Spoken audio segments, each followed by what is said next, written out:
ലോകരാഷ്ട്രങ്ങൾ യുദ്ധഭീഷണിയിൽ മുന്നോട്ടു പോകുമ്പോൾ പ്രതിരോധ രംഗത്ത് കൂടുതൽ കരുത്താർജിച്ച് മുമ്പോട്ടു പോവുകയാണ് ഇന്ത്യ. അതുകൊണ്ട് തന്നെ defence research and development organisation നിർമ്മിച്ച അത്യാധുനിക പീരങ്കി സംവിധാനം ഇന്ത്യൻ കരസേനയുടെ ഭാഗമാവുകയാണ്. ഇന്ത്യൻ പ്രധാനമന്ത്രിയെ സംബന്ധിച്ചിടത്തോളം രാജ്യത്തെ ജനങ്ങളുടെ സുരക്ഷയ്ക്കും സംരക്ഷണത്തിനുമായി സേനയെ ശക്തിപ്പെടുത്തുക എന്ന ലക്ഷ്യമാണ് മുന്നിലുള്ളത്.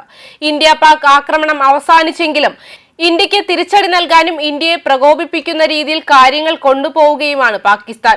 പുതിയ പീരങ്കിയുടെ കടന്നുവരവ് ശത്രു രാജ്യങ്ങൾക്ക് ഒരു ഭീഷണിയായിരിക്കുകയാണ്. 45 മീറ്റർ വരെയുള്ള ലക്ഷ്യം തകർക്കാനുള്ള പീരങ്കി സംവിധാനം അതിർത്തി മേഖലകളിൽ ഇന്ത്യക്ക് വലിയ മേൽക്കൈയാകും.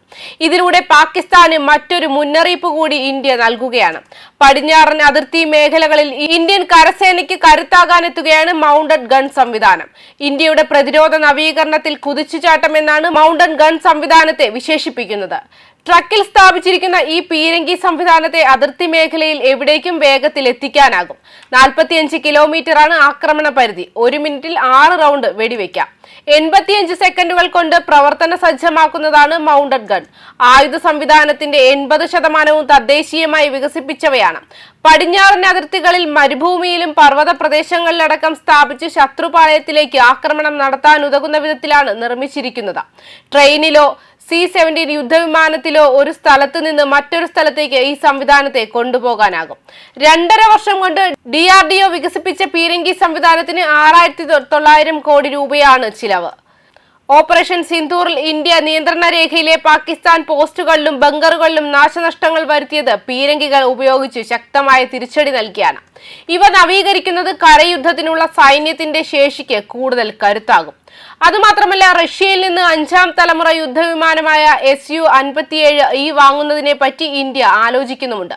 യുദ്ധവിമാനത്തിന്റെ പ്രത്യേകതകൾക്കൊപ്പം ഇന്ത്യയിൽ നിർമ്മിക്കാനുള്ള അവകാശവും നൽകാമെന്ന റഷ്യൻ ഓഫറും പരിഗണനയിലാണെന്ന് റിപ്പോർട്ടുകൾ വരുന്നുണ്ട്.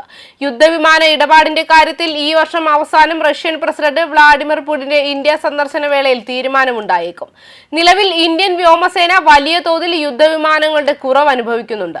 തദ്ദേശീയമായ യുദ്ധവിമാന വികസനവും നിർമ്മാണവും ഉദ്ദേശിച്ച വേഗത്തിൽ പുരോഗമിക്കാത്തത് കണക്കിലെടുത്ത് വിദേശ വിമാനങ്ങൾ വാങ്ങേണ്ടി വരുമെന്നാണ് കണക്കുകൂട്ടൽ. ഇന്ത്യയുടെ തദ്ദേശീയ സ്റ്റെൽത്ത് വിമാനം, അഡ്വാൻസ്ഡ് മീഡിയം കോമ്പാക്ട് എയർക്രാഫ്റ്റ് വികസനവും പൂർണ്ണമായിട്ടുമില്ല. ഇവ സൈന്യത്തിന്റെ ഭാഗമാകണമെങ്കിൽ ഇനിയും 10 വർഷമെങ്കിലും കാത്തിരിക്കേണ്ടി വരും. അടിയന്തരമായി 20 യുദ്ധവിമാനങ്ങൾ നേരിട്ട് റഷ്യയിൽ നിന്ന് വാങ്ങാനും ബാക്കി സാങ്കേതിക വിദ്യ കൈമാറ്റത്തോടെ പൂർണ്ണമായും നിർമ്മിക്കാനും ഉദ്ദേശിക്കുന്നത്. വ്യോമസേനയ്ക്ക് 42 സ്ക്വാഡ്രൺ ആണ് വേണ്ടത്. നിലവിൽ 31 സ്ക്വാഡ്രൺ എന്ന നിലയിലാണ് വ്യോമസേന. പാകിസ്ഥാൻ, ചൈന എന്നിവിടങ്ങളിൽ നിന്നുള്ള ഭീഷണികളെ ഒരേ സമയം നേരിടേണ്ടി വന്നാൽ വ്യോമസേനയ്ക്ക് കുറഞ്ഞത് 42 സ്ക്വാഡ്രൺ എങ്കിലും വേണ്ടിവരും. ഇന്ത്യക്ക് Su-57 സാങ്കേതിക വിദ്യ കൈമാറാമെന്ന് റഷ്യ വാഗ്ദാനം ചെയ്തിരുന്നു. ഇന്ത്യയിൽ നിർമ്മിക്കാനുള്ള ലൈസൻസും നൽകും.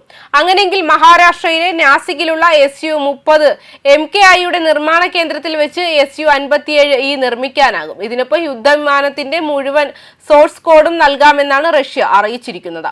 അങ്ങനെ ലഭ്യമായാൽ ഇന്ത്യൻ സാങ്കേതിക വിദ്യയിൽ നിർമ്മിച്ച ആയുധങ്ങളും റഡാറുകളും ഏവിയോണിക്സും മറ്റും വിമാനത്തിൽ ഉൾപ്പെടുത്താൻ സാധിക്കും. ഇന്ത്യയെ സംബന്ധിച്ചിടത്തോളം ആകർഷകമായ ഓഫറാണ് റഷ്യ മുന്നോട്ട് വെച്ചിരിക്കുന്നത്. 110 യുദ്ധവിമാനങ്ങൾ വാങ്ങാനുള്ള പദ്ധതി സാങ്കേതിക കാരണങ്ങൾ കൊണ്ട് അനിശ്ചിതമായി നീണ്ടുപോവുകയാണ്. ഈ സമയത്താണ് ഓഫറുമായി റഷ്യ മുന്നോട്ട് വന്നത്. ഇതിനൊപ്പം 4.5 ജനറേഷൻ മൾട്ടി റോൾ യുദ്ധവിമാനമായ Su-365M കൂടി ഇന്ത്യക്ക് നൽകാമെന്ന് റഷ്യ പറഞ്ഞിട്ടുണ്ട്. രണ്ടും കൂടി ഒരേ പാക്കേജാക്കിയാണ് റഷ്യ അവതരിപ്പിച്ചിരിക്കുന്നത്. 3 വർഷം കൊണ്ട് 40 Su-365M യുദ്ധവിമാനങ്ങൾ ഇന്ത്യക്ക് കൈമാറാനാകുമെന്നാണ് റഷ്യൻ അധികൃതർ വ്യക്തമാക്കുന്നത്. ഇതിനൊപ്പം ഇന്ത്യയുടെ തദ്ദേശീയ സ്റ്റെൽത്ത് വിമാന പദ്ധതിക്ക് റഷ്യൻ സാങ്കേതിക വിദ്യ കൈമാറ്റം കൂടുതൽ കരുത്തു പകരും. ഇന്ത്യയിലേക്ക് ആക്രമണം അഴിച്ചുവിടുന്ന ശത്രു രാജ്യങ്ങളെ നിലംപരിശാക്കുക എന്ന ലക്ഷ്യം മാത്രമാണ് ഇപ്പോൾ മുന്നിലുള്ളത്. അതിനായി പ്രതിരോധ സേനയ്ക്ക് കേന്ദ്ര സർക്കാരിൽ നിന്നും പ്രധാനമന്ത്രിയിൽ നിന്നും വലിയ പിന്തുണയാണ് ലഭിക്കുന്നത്. ആയുധശേഖരം വർദ്ധിപ്പിക്കുകയും വിദേശ ബന്ധങ്ങൾ കൂടുതൽ ശക്തിപ്പെടുത്താനുമാണ് പ്രധാനമന്ത്രി നരേന്ദ്രമോദി ശ്രമിക്കുന്നത്. ന്യൂസ് ഡെസ്ക് കർമ്മ ന്യൂസ്.